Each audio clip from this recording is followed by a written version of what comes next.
Friends, हम फिर से मिल रहे हैं एक नए वीडियो में जिसमें हमने इंग्लिश ओलंपियाड का एक सैम्पल पेपर लेकर सॉल्व किया है। ये वीडियो पार्ट 1 है जिसमें हम क्वेश्चन 1 से लेकर क्वेश्चन 7 तक सॉल्व करेंगे। सेकेंड पार्ट में क्वेश्चन 8 से क्वेश्चन 15 तक सॉल्व करेंगे।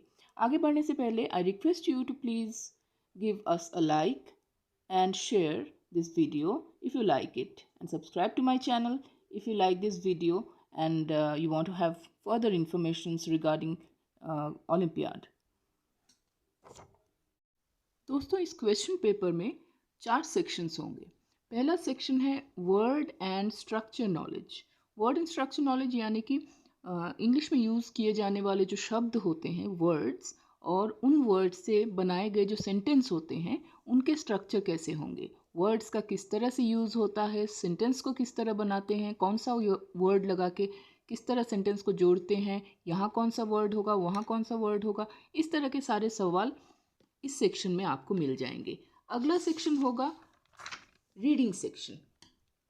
इस पिछले सेक्शन में करीब 7 क्वेश्चंस रहते हैं सैम्पल पेपर पे, और नेक्स्ट सेक्शन होगा रीडिंग सेक्शन। रीडिंग सेक्शन में जो कुछ भी होगा सवाल, वो कुछ तो भी आपको पढ़ने के लिए दिया जाएगा। उस पढ़ने के बाद आपको उसी जो पैराग्राफ आपको दिया जाएगा पढ़ने के लिए, उसके बेसिस पर ही आपको सवाल पूछे जाएंगे। तो वो सवाल, सारे सवाल के जो आंसर्स होते हैं वो उस पैराग्राफ में, उस पोएम में, या उस छोटी सी कहानी में जहाँ पे भी, या उस जो सेंटेंसेस लिखे होंगे उनके लाइंस में ही आपको मिल जाएंगे। सिर्फ ठीक ठाक पढ़ने की बात है और समझने की बात है, ढूंढने की बात है। अगला सेक्शन होगा spoken and written expression. Spoken and written expression यानी कि हम जिस तरह से बोलचाल की इंग्लिश बोलते हैं, उस तरह की इंग्लिश को किस तरह लिखते हैं, या चिट्ठी लिखते वक्त, किस तरह के वार्तालाप के वक्त हम किस तरह का इंग्लिश यूज़ करते हैं, उस तरह के सवाल यहाँ होंगे इस सेक्शन में। यानी कि स्पोकन एंड रिटन इंग्लिश, लिखते वक्त कहीं किसी से चिट्ठी लिखते हैं, किस तरह से कोई पैराग्राफ लिखते हैं, ऐसे लिखते हैं, कहीं कोई आर्टिकल लिखते हैं, तो हमारी इंग्लिश में किस तरह के सेंटेंसेस होंगे, किस तरह के वर्ड्स होंगे, वो सब इस तरह के इस सेक्शन पे आपको उस टाइप के क्वेश्चंस मिल जाएंगे। अगला सेक्शन आता है चौथा सेक्शन, जो कि कहलाता है अचीवर्स सेक्शन। इस सेक्शन पे थोड़े क्रिटिकल सवाल होते हैं। खैर उतने कठिन भी नहीं है, लेकिन ग्रामर पे बहुत ज़्यादा ध्यान दिया जाता है और बहुत सोच समझ के लिखने की ज़रूरत पड़ती है उसमें। तो थोड़ी प्रिपरेशन इस सेक्शन के लिए आपको बहुत ज़रूरत होती है, अचीवर्स सेक्शन जिसे कहते हैं। Question number 1, choose the odd word out. Odd word मतलब बेमेल, मतलब मिलान नहीं करवा सकते आप किसी दूसरे वर्ड के साथ, तो उसको ऑड वन कहते हैं। ठीक है, नॉन मैचिंग या ऑड। ठीक है, ऑड किसके रिस्पेक्ट में? बाकी जो 3 वर्ड्स दिए हुए होंगे उनके रिस्पेक्ट में ये जो चौथा वर्ड है वो कैसा है, उनके साथ उसका कोई मेल नहीं है, यानी कि वो मैच नहीं करता, किसी भी रिस्पेक्ट में मैच नहीं करता। कोई तो एक क्राइटेरिया होगा जिसके बेसिस पे आपको ढूंढना होगा कि हाँ, इसको वर्ड ऑड ऑड बता सकते हैं, तो ऑड कैसे होगा, किस तरह से, किस क्राइटेरिया पे बेस करके मुझे इसे ऑड बताना है। तो वो ज़्यादा आसान सवाल ही होते हैं इस सेक्शन पे, तो वो बच्चा वैसे भी कर लेगा, उतना कठिन कुछ नहीं है। लेकिन फिर भी कहीं घुमा के दिया तो आपको क्राइटेरिया समझना होगा कि किस बेसिस पे यहाँ ऑड को निकालें। ठीक है, बहुत मिलते जुलते चीज़ें या वर्ड्स दिए हुए होंगे। ठीक है, तो क्वेश्चन नंबर 1 पे choose the odd one out. यहाँ 1 2 3 4 वर्ड्स दिए हुए हैं, माउस, सन, स्क्विरल और रैट। यहाँ माउस, सन, माउस, स्क्विरल और रैट, ये तीनों एनिमल्स हैं। ठीक है, एक सन हुआ जो कि एक स्टार है, तो स्टार का कभी भी किसी 3 एनिमल्स के साथ मैच नहीं होता, तो यहाँ स्टार को या सन को हम ऑड वन आउट बताते हैं। ठीक है, यही होगा यहाँ ऑड वन आउट। बाकी माउस, स्क्विरल और रैट ये तीनों ऑड वन नहीं है, एक साथ मैच करते हैं, तीनों के तीनों एनिमल्स होते हैं। ठीक है, आगे बढ़ते हैं क्वेश्चन के एग्जाम्पल पे। क्वेश्चन नंबर 1 से रिलेटेड कुछ एग्जाम्पल्स मैंने यहाँ डाले हैं, जैसे 1 2 3 मैंने क्वेश्चंस रखे हैं। पहले क्वेश्चन में हेन, टेन, बेन, पिन, ये 4 शब्द हैं। इनमें से आपको ऑड वन आउट निकालना होगा। तो ऑड वन आउट यहाँ पे एन से एंडिंग वर्ड्स हैं, हेन, टेन, बेन। पिन यहाँ पे एक ऑड सा सुनाई देता है, आपको भी सुनाई दे रहा है वैसे ऑड, सुनने में भी कैसा लग रहा है, पिन नहीं होता। पिन के साथ बिन होता है, विन होता है, सिन होता है, लेकिन पिन के साथ बेन नहीं होता, टेन नहीं होता, हेन नहीं होता। अगले ये सो पिन हो गया हमारा ऑड वन आउट, बाकी के तीनों मैच करते हैं। Next, carrot, milk, garlic, teeth. ठीक है, यहाँ ये तीनों चीज़ें, गार्लिक, टीथ एंड मिल्क, ये तीनों चीज़ें सफ़ेद हैं और कैरेट नहीं है, कैरेट ऑरेंज कलर का है, तो कैरेट को हम ऑड वन आउट कर सकते हैं। अगला है bat, jet, pigeon, kite. Bat, jet, pigeon, kite. Bat, kite, pigeon ये सारे आसमान में उड़ते हैं। जेट भी उड़ता है, एक तरह का विमान है। बैट चमगादड़, काइट एक तरह का पक्षी, पिजन भी पक्षी। ठीक है, ये तीनों एनिमल्स हैं, लेकिन ये एक मशीन है, तो मशीन का एनिमल्स के साथ कोई मैच नहीं होता। इसको ऑड वन आउट आप कर सकते हैं आराम से। और ये तीनों एनिमल्स है और ये उड़ते भी हैं, ये भी उड़ता था लेकिन ये मशीन हुआ। ठीक है, तो यहाँ क्राइटेरिया, इस क्वेश्चन में क्राइटेरिया था living things, non living things, animals और मशीन पे कौन किसको ऑड वन आउट कर देंगे आप। यहाँ था कलर। अब देखिए यहाँ पे कैरेट, गार्लिक, मिल्क, ये तीनों चीज़ें फूड यानी कि खाने पीने की वस्तु होंगी, लेकिन टीथ नहीं है, खा नहीं सकते टीथ को, तो इसको ऑड वन आउट कर सकते थे। लेकिन इससे बेटर ऑप्शन है कि आप इन तीनों को, जो कि सफ़ेद हैं, कलर के बेसिस पे यहाँ पे ऑड वन आउट किया गया है। इसमें कुछ और नहीं, सिर्फ राइमिंग वर्ड का ऑप्शन था। तो ये तीनों राइमिंग वर्ड हैं, ये राइम नहीं करता बाकी तीनों के साथ, तो ये ऑड वन आउट हो गया। Question 2, choose the right spelling. ये स्पेलिंग टेस्टिंग का क्वेश्चन है। यहाँ 1 2 3 4 पीकॉक के स्पेलिंग दिए हुए हैं, पीकॉक यानी मोर। तो पीकॉक स्पेलिंग कौन सा है, ये बच्चा जब तक नहीं जानेगा ठीक से कि कौन सा सही स्पेलिंग है, तो इस तरह के क्वेश्चंस अटेम्प्ट नहीं कर पाएगा। पीकॉक यानी कि ये वाला स्पेलिंग सही है। नाउ इसी के ऊपर बेस करके हमने कुछ और 2 एग्जाम्पल्स डाले हैं। जैसे एलिफेंट का स्पेलिंग यहाँ 4 वर्ड्स दिए हुए हैं, कौन सा स्पेलिंग सही है। Elephant, ELEPHANT। अब ये थोड़े आसान से सवाल होते हैं क्योंकि बच्चा इसको आराम से कर लेगा। ठीक है, क्योंकि बच्चे को इस तरह के स्पेलिंग्स आते हैं। कुछ दूसरे तरह के स्पेलिंग्स अगर दे दिए, जो कि एनिमल्स के स्पेलिंग तो हर बच्चा बोल लेगा, लेकिन कुछ दूसरे तरह के स्पेलिंग्स का प्रैक्टिस भी करवाइए जो कि उसके सिलेबस से अनरिलेटेड हो। जैसे कंट्रीब्यूशन, ठीक है, फिर जैसे कम्युनिकेशन, इस तरह के कुछ थोड़े कठिन भी डालिए उसके सामने वर्ड्स, ताकि वो कंफ्यूज ना हो जाए कि कंट्रीब्यूशन का एक्चुअल स्पेलिंग कौन सा है और कंट्रीब्यूशन का गलत स्पेलिंग कौन सा है। ठीक है, जैसे मैंने यहाँ पे एक डाला हुआ है लैंग्वेज। अभी लैंग्वेज का एक्चुअल स्पेलिंग यहाँ पे अगर बच्चे को आता है तो वो ठीक ठाक लिख लेगा। ठीक है, लैंग्वेज का एक्चुअल स्पेलिंग ये है LANGUAGE, ये बाकी तीनों गलत स्पेलिंग है। ठीक है, यहाँ बेसिकली मैं ये कहना चाह रही हूँ कि बच्चे को तरह तरह के स्पेलिंग की टेस्टिंग करवाइए, उसको मतलब मुंह से वो प्रोनाउंसिएट करे कि हाँ लैंग्वेज यानी LANGUAGE, peacock PEACOCK, elephant ELEPHANT, इस तरह बोल बोल कर स्पेलिंग सीखना, उससे बच्चे को हमेशा याद रह जाता है और वो कभी गलती नहीं करता, किसी दूसरे गलत स्पेलिंग के साथ सही स्पेलिंग को कंफ्यूज नहीं करता। ये बहुत ज़रूरी होता है, इसलिए बच्चे को थोड़ा प्रैक्टिस करवाइए कि बोल बोल कर हर एक स्पेलिंग को, इस लेवल पे जब बच्चा छोटा है तो थोड़ा बोल बोल कर हर एक स्पेलिंग को वो सीखे। आगे बढ़ते हैं क्वेश्चन नंबर 3। क्वेश्चन नंबर 3 पे choose the right word for the given picture. Choose the right word for the given picture. The children are dash. Children are dash यानी बच्चे क्या कर रहे हैं, ये पिक्चर दिया हुआ है, पास ही है। तो यहाँ कुछ करने के बारे में बोला गया है। इंग्लिश का एक पार्ट्स ऑफ स्पीच पे एक सेक्शन आता है वर्ब्स, यानी कि क्रिया, जिसे हिंदी में हम क्रिया बोलते हैं। वर्ब्स आर एक्शन वर्ड्स, यानी कि कुछ भी आप जो करते हैं उससे रिलेटेड जो वर्ड होगा, करने वाला वर्ड, उसको हम वर्ब कहते हैं। ओके, तो dancing, singing, bathing, jumping, beating, tearing, tying, painting, ये सारे वर्ड्स क्रिया हैं, यानी कि कुछ ना कुछ करने को वर्णन किया गया है, एक्सप्लेन किया गया है कि यहाँ हाँ ये आदमी बंदा कुछ कर रहा है, यानी कि ये एक्शन वर्ड्स हुए। ठीक है, तो यहाँ बच्चे कर क्या रहे हैं? आपको क्या लगता है कि डांसिंग, प्लेइंग, सिंगिंग, क्राइंग, कौन से एक्शन को यहाँ दिखाया गया है? यहाँ प्लेइंग के एक्शन को दिखाया गया।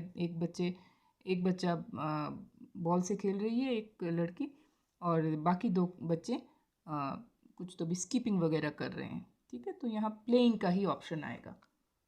यहाँ प्लेइंग कर रहे हैं बच्चे, the children are playing actually. So verb को एप्रोप्रिएटली, एक्यूरेटली, कौन सा वर्ब है, कौन सा लाफिंग, कौन सा स्माइलिंग, इनमें भी फ़र्क आना चाहिए बच्चे को। इस छोटे लेवल से ही आप ट्राई कीजिए बच्चे को थोड़ा थोड़ा समझाने की। जंपिंग, लीपिंग, रनिंग, ठीक है, वॉकिंग, ये अलग अलग चीज़ें हैं। जंपिंग कुछ है, लीपिंग कुछ है, वॉकिंग कुछ है, रनिंग कुछ और है। ठीक है, तो ये फ़र्क भी उनको समझ में आना चाहिए। आगे बढ़ते हैं क्वेश्चन नंबर 4 की तरफ।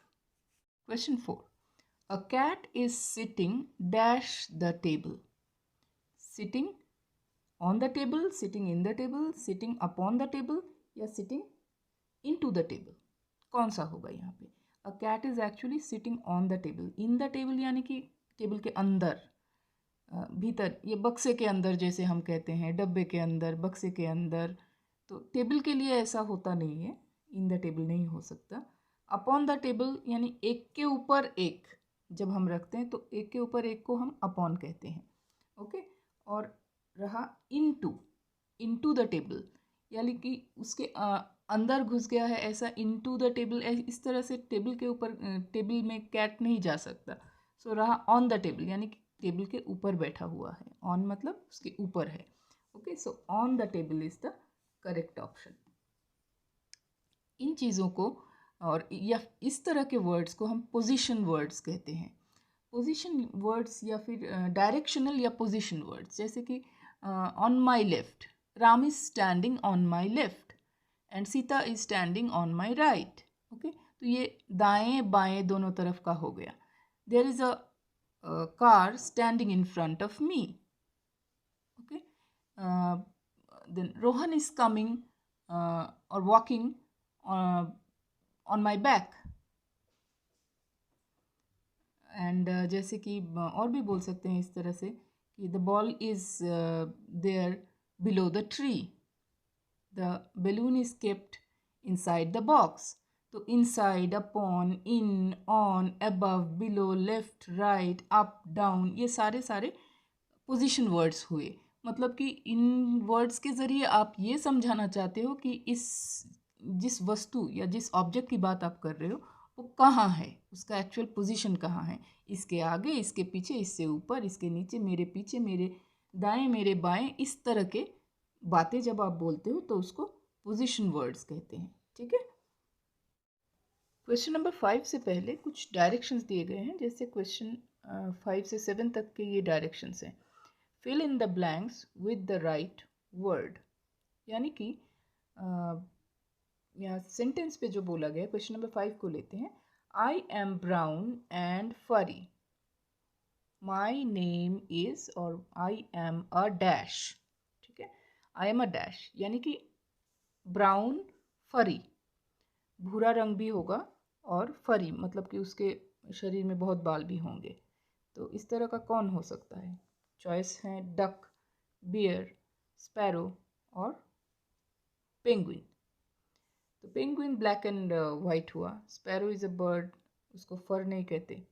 स्पैरो के शरीर में जितने भी पंख या फिर जो भी होते हैं उसको फर नहीं कहते। फर होता है एक मैमल या फिर एक एनिमल जिसके शरीर में बाल होते हैं, बाल कम हुए तो हमारे जैसे एनिमल्स, और अगर बहुत ज़्यादा हुए तो उसको फर कहते हैं। जैसे कि कुत्ते के शरीर में, बिल्ली के शरीर में बाल तो हैं लेकिन पर स्क्वायर एरिया वो बहुत ज़्यादा है। नंबर ऑफ हेयर पर स्क्वायर एरिया उनका बहुत ज़्यादा है, हमारा उतना नहीं है स्किन के ऊपर। तो ऐसे ऐसे एनिमल्स के बालों को, शरीर के बालों को फर कहते हैं। ठीक है, यहाँ डक के बाल नहीं होते, स्पैरो के नहीं होते। रही बात पेंगुइन की, ब्लैक एंड वाइट है। बाकी बचता है बियर। अभी बियर ब्राउन कलर का ही होता है और बहुत ज़्यादा फरी होता है, तो बियर होगा हमारा correct answer. Okay, now the thing is that इस तरह के यूज़ ऑफ एनी वर्ड, ठीक है, इस तरह के यूज़ को कहते हैं एडजेक्टिव। यानी आप किसी भी व्यक्ति विशेष के बारे में आप कुछ तो भी स्पेशल मेंशन कर रहे हो, उसका कोई कैरेक्टर दिखा रहे हो, ठीक है, इन वर्ड्स को कहते हैं एडजेक्टिव, यानी हिंदी में हम उसे विशेषण कहते हैं।